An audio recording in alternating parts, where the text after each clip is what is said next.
श्री गुरु classes की short trick में आप सभी महत्वाकांक्षियों को मेरा प्यार भरा नमस्कार। आज का वीडियो बहुत बेहतरीन होने वाला है और वीडियो का जो टाइटल है भारतीय राष्ट्रीय आंदोलन में महात्मा गांधी जी का योगदान, और जानेंगे किस तरीके से महात्मा गांधी जी ने राष्ट्रीय आंदोलन में अपना योगदान दिया और किस तरीके से एंट्री की। इस वीडियो के माध्यम से पूरा विवरण जानेंगे पार्ट 1 और पार्ट 2 में।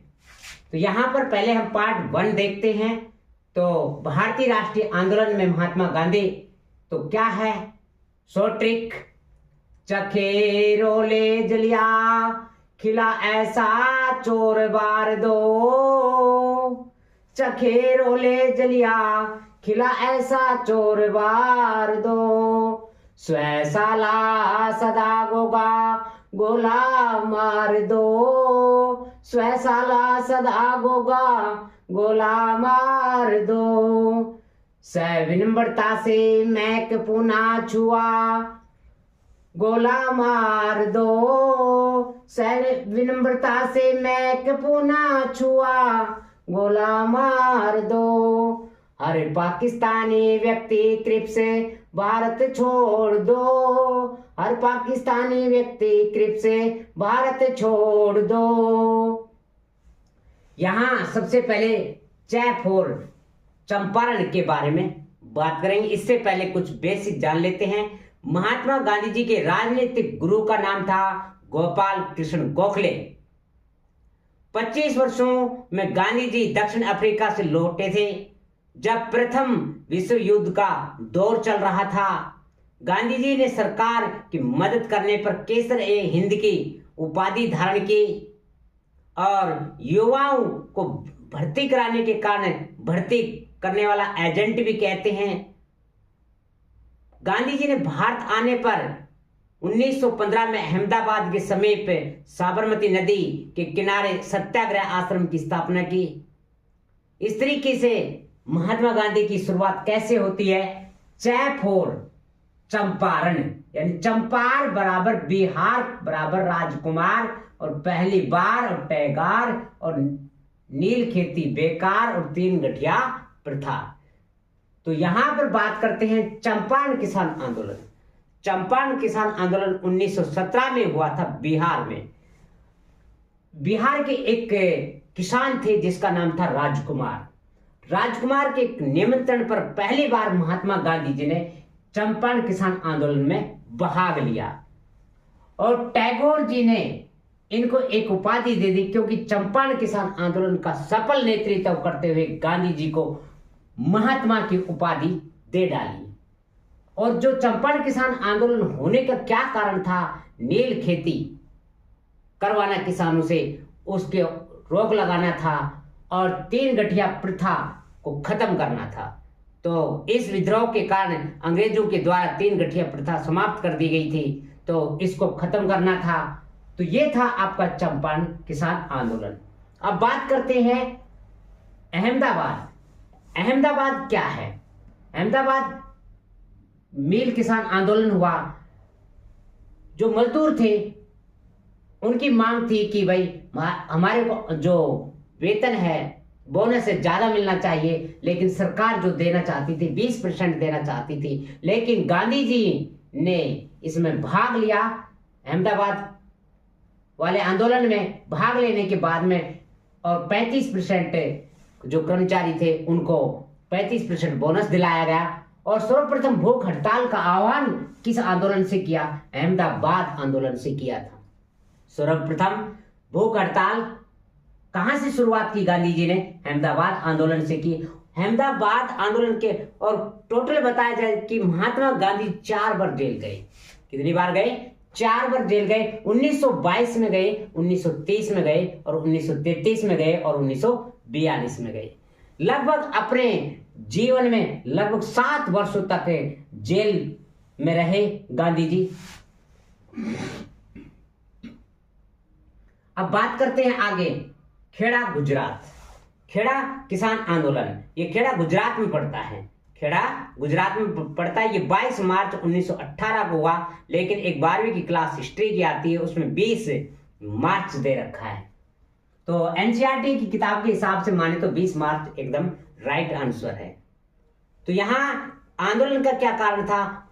ये था कर लगान में वृद्धि।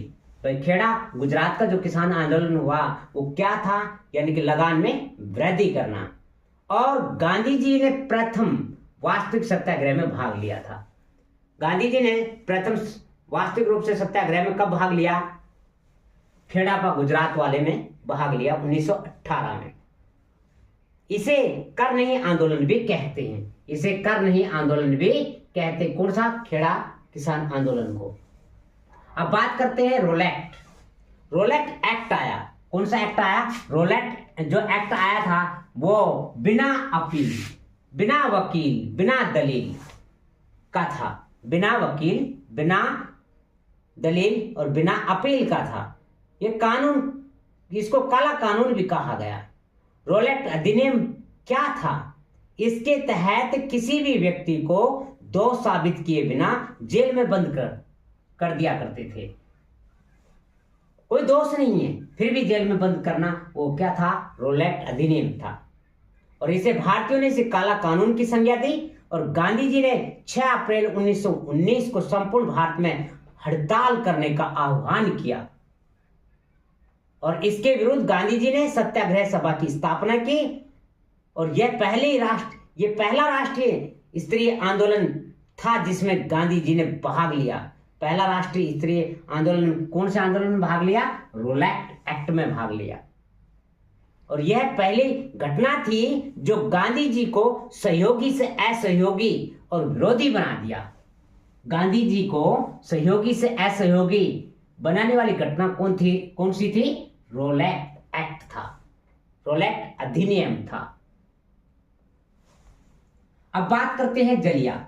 जल बराबर कीचल बराबर सत्यपल बराबर जर्नल निर्जल और हंसराज हंटर और दीनबंधु CF एंड्रूज, टैगोर, गांधी जी और बजाज और मदन मोहन मालवीय, राजेंद्र प्रसाद, दीनबंधु, इनके बारे में जान लेते हैं क्या क्या हुआ जलियांवाला बाग हत्याकांड।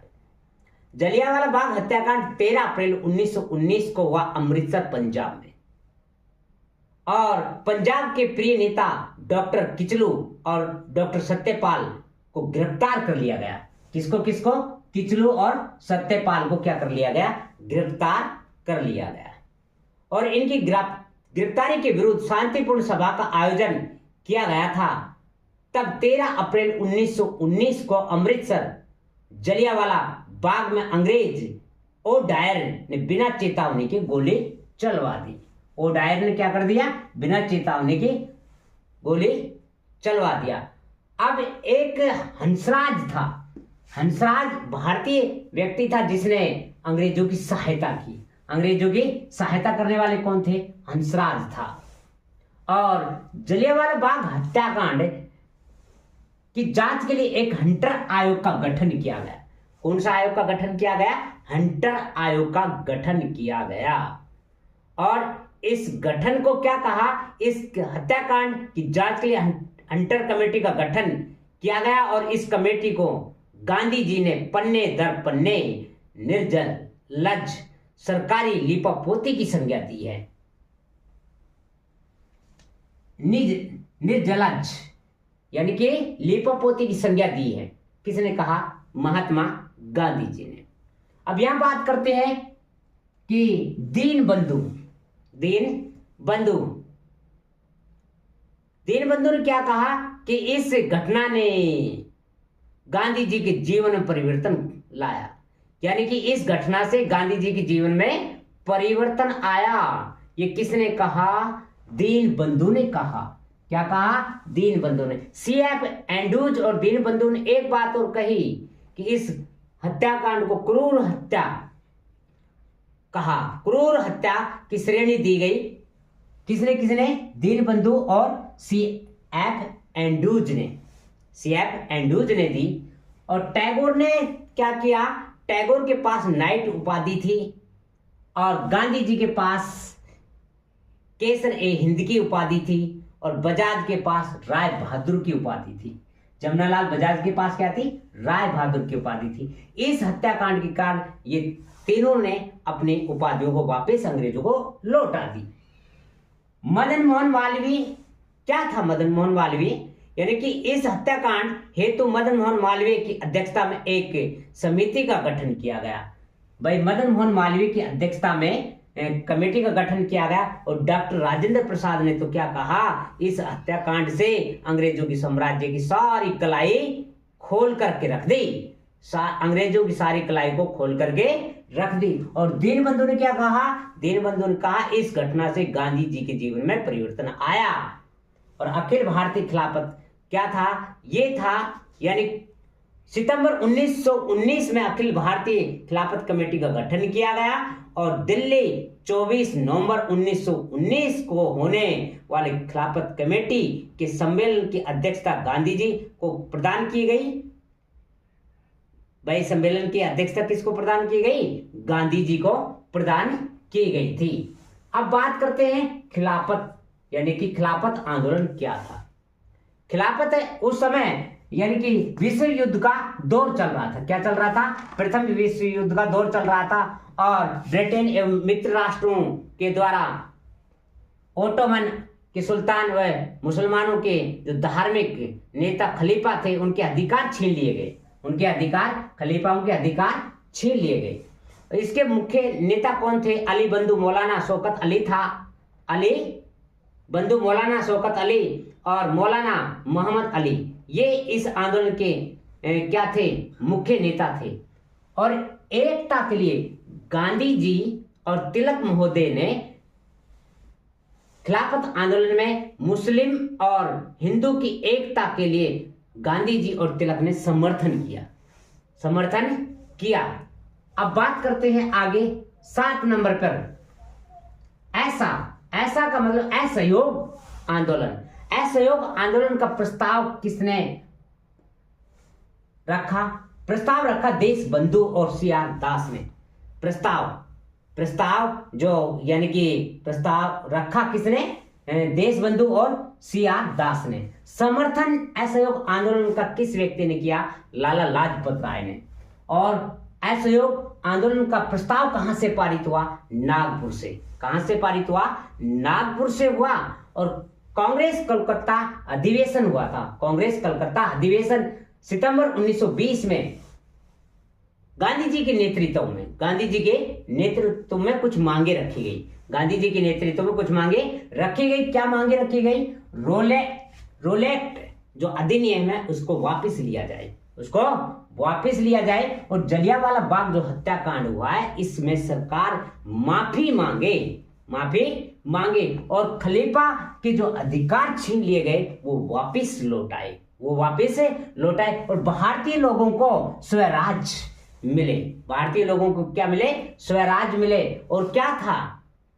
तो यहां पर बात करें कांग्रेस के दिसंबर 1920 में नागपुर अधिवेशन में उस निर्णय की पुष्टि कर ली गई और जनवरी 1921 में गांधी जी के नेतृत्व में अखिल भारतीय स्तर पर प्रथम असहयोग आंदोलन प्रारंभ किया। कब किया? जनवरी 1921 में गांधी जी के नेतृत्व में अखिल भारतीय स्तर पर यह प्रथम असहयोग आंदोलन प्रारंभ किया। गांधी जी ने विदेशी वस्तुओं के बहिष्कार के साथ अपने केसर ए हिंद की उपाधि लौटा दी। इस आंदोलन का सबसे सफल प्रभाव क्या था? विदेशी कपड़ों का बहिष्कार करना सबसे बड़ा यानी कि सफलता थी। यहां पर गांधी जी ने ब्रिटिश सरकार को फरवरी 1922 में सविनय अवज्ञा आंदोलन करने की धमकी दी और इस आंदोलन को करने से पूर्व क्या हुआ? इस आंदोलन को करने से पूर्व चोरा चोरी कांड हो गया। गोरखपुर यूपी में चोरा चोरी कांड हुआ। 5 फरवरी 1922 को यह कांड हो गया। इस कांड के कारण असहयोग आंदोलन को वापस लेना पड़ा और 12 फरवरी 1922 को बारदोली गुजरात में यह निर्णय हुआ।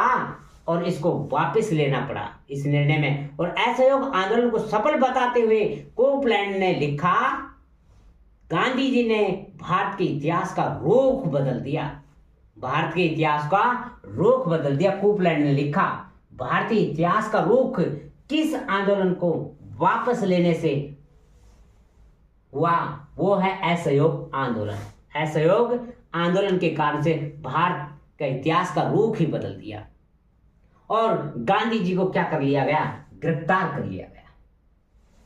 अब बात करें आगे कि यहां पर स्व का अर्थ हुआ स्वराज पार्टी। स्वराज पार्टी दिसंबर 1922 में, जिसके अध्यक्ष थे चित्तरंजन दास अध्यक्ष थे। और इसके जो सहयोगी कौन थे, सहयोगी की बात करें साथी थे इसमें मोतीलाल नेहरू और विट्ठल भाई पटेल। मोतीलाल नेहरू और विट्ठल भाई पटेल। और सरकारी नीतियों का सक्रिय विरोध में था। सरकारी नीतियों का जो सक्रिय विरोध था उस चक्र में स्वराज पार्टी का गठन किया गया। अब सा का अर्थ हुआ यहां पर साइमन कमीशन वापस जाओ। साइमन कमीशन वापस, गो बैक साइमन। ये क्या था, इसका गठन किया गया था 8 नवंबर 1927 को। किसका, साइमन कमीशन का गठन कब किया गया, 8 नवंबर 1927 को। भारत सरकार अधिनियम 1919 के संवैधानिक सुधारों की समीक्षा करने और सुधार हेतु इसका गठन किया गया था। वायसराय लॉर्ड इरविन जो 1926 और 31 तक के बीच के समय में था। अध्यक्ष जॉन साइमन था। इसका साइमन कमीशन का अध्यक्ष कौन था, जॉन साइमन। और इसमें सभी सदस्य अंग्रेज थे और इस कारण से भारतीयों ने इसका कड़ा विरोध किया, क्योंकि सभी सदस्य कौन थे, अंग्रेज थे साइमन कमीशन में, और भारतीयों ने कड़ा विरोध किया। कांग्रेस ने दिसंबर 1927 में डॉक्टर एम ए अंसारी की अध्यक्षता में हुए मद्रास अधिवेशन में साइमन कमीशन का बहिष्कार किया। किसकी अध्यक्षता में, एम ए अंसारी की अध्यक्षता में मद्रास अधिवेशन में साइमन कमीशन का बहिष्कार किया। साइमन वापस जाओ का नारा दिया गया 3 फरवरी 1928 को बंबई में। 3 फरवरी 1928 को यह नारा दिया गया कि साइमन कमीशन वापस जाओ, ये नारा दिया गया। और बात करें कि यहां पर लाहौर में लाला लाजपत राय के नेतृत्व में साइमन कमीशन का विरोध होने पर पुलिस लाठीचार्ज के कारण 17 नवंबर 1928 को इनकी मृत्यु हो गई। किनकी मृत्यु हो गई, लाला लाजपत राय की मृत्यु हो गई। और जो एक लाठी जो लगी थी उस समय लाला लाजपत राय ने कहा ये एक कील के रूप में साबित होगी। ये बात किसने कही, लाला लाजपत राय ने कही। अब बात करते हैं 12 नंबर पर लाहौर अधिवेशन या पूर्ण स्वराज। लाहौर अधिवेशन या पूर्ण स्वराज की बात करें, जिसका अध्यक्ष थे नेहरू जी। कौन थे, अध्यक्ष कौन थे, नेहरू जी थे। और रावी नदी के तट पर यह तिरंगा फहराया गया। तो 31 दिसंबर 1929 को कांग्रेस का लाहौर अधिवेशन हुआ। अध्यक्षता जवाहरलाल नेहरू जी ने किया। इस दिन एक नदी थी जिसका नाम है रावी। इस दिन रावी नदी के तट पर तिरंगा झंडा फहराया गया और 26 जनवरी 1930 को संपूर्ण देश में प्रथम स्वतंत्रता दिवस के रूप में मनाने का निश्चय किया गया। 26 जनवरी 1930 को संपूर्ण देश में प्रथम स्वतंत्रता दिवस मनाने का निर्णय किया गया।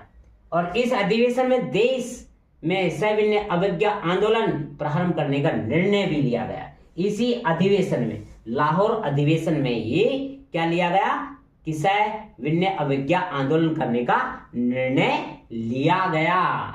अब सविनय अवज्ञा आंदोलन क्या है, इसके बारे में जानेंगे अगले वीडियो में, सेकंड पार्ट में। और साथियों, अच्छा लगा हो तो लाइक जरूर करना और कमेंट करना और चैनल को सब्सक्राइब करना और शेयर करना वीडियो को न भूलें। Thank you.